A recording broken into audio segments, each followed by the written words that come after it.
여러분 안녕하세요. 찾아가는 새벽기도 시카고의 수사랑교회 조선영 목사입니다. 오늘도 변함없는 주님의 은혜와 평강이 저와 여러분의 삶의 종일 풍성하기를 기도합니다. 오늘 말씀은 여호수아 20장 1절에서 6절까지 말씀입니다. 제가 읽어드리지요. 여호와께서 여호수아에게 말씀하여 이르시되 이스라엘 자손에게 말하여 이르기를 내가 모세를 통하여 너에게 말한 도피성들을 너희를 위해 정하여 부지 중에 실수로 사람을 죽인 자를 그리로 도망하게 하라. 이는 너희를 위해 피의 보복자를 피할 곳이니라. 이 성읍들 중에 하나에 도피하는 자는 그 성읍에 들어가는 문 어귀에 서서 그 성읍의 장로들의 귀에 자신의 사건을 말할 것이요 그들은 그를 성읍에 받아들여 한 곳을 주어 자기들 중에 거주하게 하고 피의 보복자가 그의 뒤를 따라온다 할지라도 그들은 그 살인자를 그의 손에 내주지 말지니 이는 본래 미워함이 없이 부지 중에 그의 이웃을 죽였음이라. 그 살인자는 회중 앞에 서서 재판을 받기까지 또는 그 당시 대제사장이 죽기까지 그 성읍에 거주하다가 그 후에 그 살인자는 그 성읍 곧 자기가 도망하여 나온 자기 성읍 자기 집으로 돌아갈지니라 하라 하시니라. 아멘. 이스라엘은 이제 가나안 정복 전쟁을 마쳤습니다. 12지파에게 땅의 분배도 마쳤죠. 이제 허락하신 약속의 땅에서 행복하게 살 일만 남았습니다. 이제 그 본격적인 삶을 위해서 준비해야 할 첫 번째 명령으로 하나님은 바로 도피성을 만들라고 하시죠. 죄의 문제를 다루는 일이 무엇보다 시급하다는 말씀입니다. 우리는 적과 꿀이 흐르는 땅처럼 부족한 것 없이 안전한 땅에 살게 되면 더할 나위 없이 행복할 것이라고 생각하지요.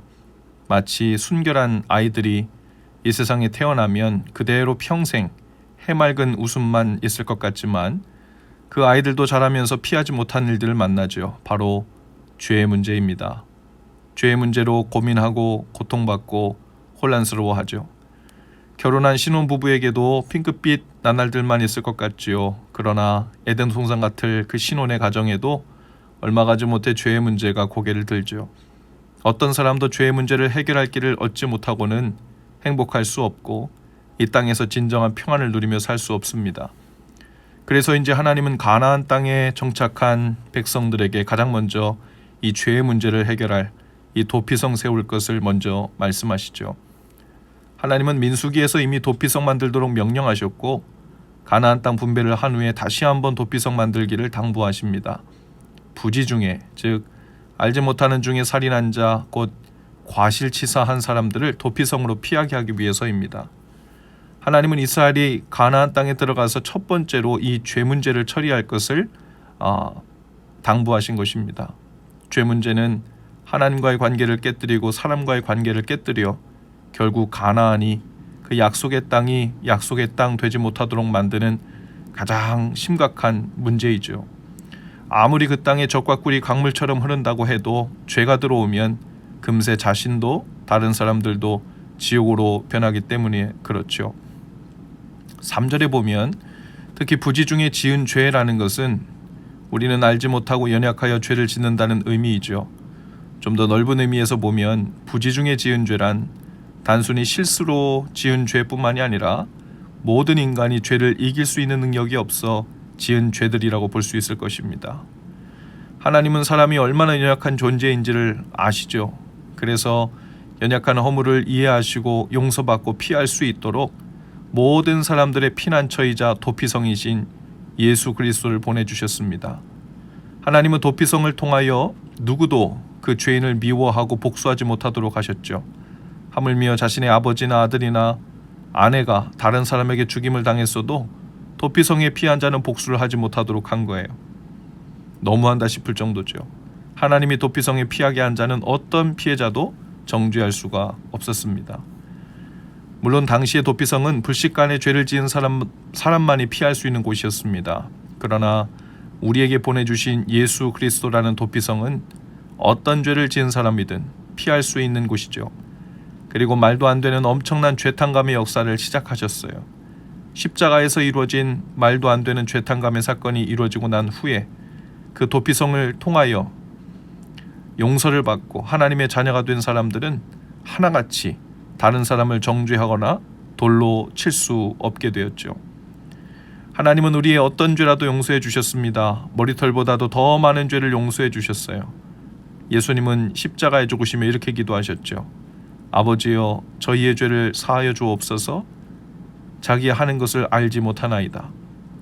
자기가 하는 것을 알지도 못한 채 죄를 짓고 있던 사람들을 향하여 그것이 바로 부지불식간에 알지 못하고 무지하여 그리고 연약하여 죄를 짓는 것이니 도피성에 피할 수 있는 자격을 해달라는 예수님의 부르짖음이셨죠. 하나님은 우리를 깊이 이해하시고 용서하신 것입니다. 이제 우리 모두는 자격 없는 죄인이 도피성에 피한 격이 되어 말도 안 되는 용납과 죄의 탕감을 받게 되었습니다. 마치 성경이 나온 것처럼 60만 달란트의 죄 탕감을 받은 것이 된 거예요. 그러니 다른 사람이 우리에게 100데나리온에 빚진 것을 용서하는 삶을 살 수밖에 없게 되죠. 다른 사람의 죄를 용서하고 용납할 수 있는 길은 오직 하나입니다. 때로는 마음이 좋고 사랑이 많아져서 용서할 수 있는 것 같지만 그것도 한계가 있죠. 그러나 하나님 앞에서 용서받은 우리의 죄가 마치 60만 달란트만큼 수백 수천 배의 죄라는 것을 알고 우리가 자격 없이 도피성의 은혜로 들어와 살고 있는 것임을 깨닫게 될 때 그제서야 우리는 다른 사람의 100데나리온의 죄에 빚진 것을 용서하고 용납할 수 있게 되는 것이죠. 그런 의미에서 죽어도 다른 사람을 용서하지 못하겠다고 하는 사람은 인간으로서의 약함과 심정은 이해하지만 엄밀히 말하면 자신이 하나님 앞에서 탕감받은 죄의 양이 얼마나 엄청난 것인지, 그리고 오늘 우리의 삶도 떳떳한 삶이 아니라 도피성에 들어와 자중하며 살고 있는 것을 알지 못하는 교만함이 앞서기 때문일 것입니다. 예수님은 간음 중에 잡혀온 여인에 대하여 돌로 치려는 사람들에게 이렇게 말씀하셨어요. 너희 중에 죄 없는 자가 먼저 돌로 치라. 이 말씀은 큰맘 먹고 한번 봐주자, 기회를 주자라는 의미가 아니죠. 오히려 누구든지 죄 있는 자, 즉 하나님 앞에서 죄를 탕감받고 예수 그리스도 안에서 도피성에 피해 살고 있는 자라면 누구든지 다른 죄인에게 돌을 던질 수 없다는 것을 말씀해 주신 것이죠. 예수 그리스도는 오늘도 우리 모두의 도피성이십니다. 심판으로부터의 도피성이고 정죄와 죄책감으로부터의 도피성이죠. 그리고 다른 사람들의 죄와 허물을 용납하지 못하고 그 분함에 살 수 없겠다고 하는 그 마음으로부터도 도피성이 되어 주십니다. 오늘도 예수님 옷자락에 잘 숨어서 어떤 정죄도 심판도 죄책감의 돌팔매질에서도 자유롭게 사실 수 있기를 바라요. 동시에 연약함으로 죄에 빠져 도피성을 찾고 있는 자들에게 정죄와 비난의 돌팔매질이 아니라 예수님을 소개하고 그 거룩한 도피성 안에서 사는 법을 안내하시는 그 즐거움과 기쁨으로 사실 수 있게 되기를 주님의 이름으로 축복합니다. 기도합시다. 주님, 저희로 주님 옷자락 뒤에 숨겨주시니 감사합니다. 우리의 도피성이 되신 예수님 안에서 두려움 없이 살게 하시고 죄와 사망의 삶에 빠져서 살고 있는 이들을 주님의 옷자락 뒤로 인도해주는 삶을 오늘도 살게 하옵소서. 우리 아이들이나 어른이나 모두가 피할 바위시요 반석이신 예수님 안에서 오늘도 그 은혜로 살게 하옵소서. 예수님 이름으로 기도합니다. 아멘. 여러분, 오늘도 예수 사랑으로 화이팅입니다. 내일 아침에 다시 찾아뵙지요.